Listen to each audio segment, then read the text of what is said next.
As a class, we decided that our community problem was that youth have lack of supports out in the community and services that they have access to. Our group decided that our solution would be creating support groups for these individuals so that they can find other people to connect with that are going through the same things they are.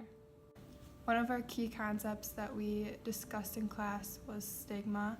Stigma is defined as the perception that a certain attribute makes a person unacceptably different from others, leading to prejudice and discrimination against them.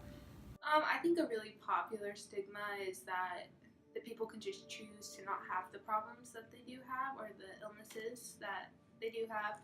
And I think it's also like another super common stigma that to believe that having to go to talk to someone if you are having a mental illness, that it's a super negative thing and there's almost something wrong with the person. A lot of people like that are at the war and they have PTSD. Like a lot of people think that they're crazy and they don't like know like where they're actually coming from until like they actually experience like the war and like the effect it has on people. One of the students that we interviewed touched base on PTSD. So, with PTSD, more military deaths by suicide than combat in 2012, there are 300,000 veterans of wars in Iraq and Afghanistan have been diagnosed with PTSD, and people with traumatic brain injuries can increase suicidal thoughts and behaviors. Well, I think mental health is very needed in the community of Fond du Lac. I think it gets put under the rug in some ways. So we as a community need to outreach more, advocate for those type of people that have mental health issues. One of the students that we interviewed touched base on the lack of service rates regarding mental health. And as this graph shows, Wisconsin ranks the lowest from all the other states for ages 0 to 12. This second graph displays the same thing that the first graph did, except the ages are 13 to 17. So Wisconsin is rated a 7.3 compared to Illinois, who's rated an 8 regarding their mental health service rates. Negative stigma. I guess like people like committed suicides and things like that. So that's what I think. I have heard that if you have mental health issues, that it means like you're crazy or like you should be ashamed and like you have to hide it.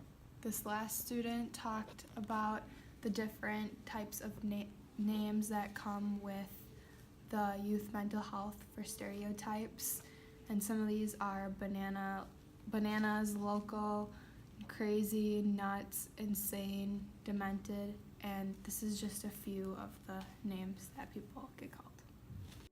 That it's uncurable and that it's something that could be solved easily. So if you maybe just take a rest day or that it's just easy to solve. That's some of the stigmas I've really heard about mental health.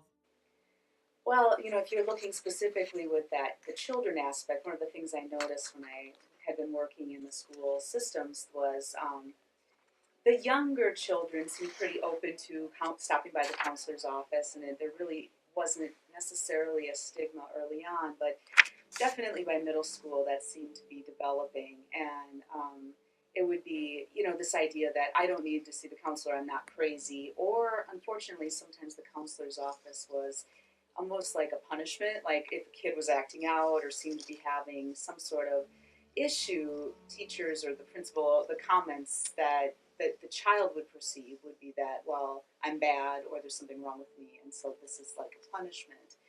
1 in 3 people report discrimination within mental health services. For these individuals, this makes them feel like they are being invisible. Yes, I think that one of the stigmas that I saw happen frequently is that teachers or other staff would just think that it was a behavioral problem or a family problem, and they didn't take it as seriously as what it should have been, and sometimes there was just a lack of follow-through on receiving services or seeking out resources for kids with mental health issues. I think that a support group would be a great idea to just talk about, because there'd be children with other mental health issues that were maybe dealing with some of the same situations, that they could support each other and know that they're not out there isolated and alone and that it's their fault. A support group is ran with one group leader and different members that all come together to work to build skills to help each other through rough times.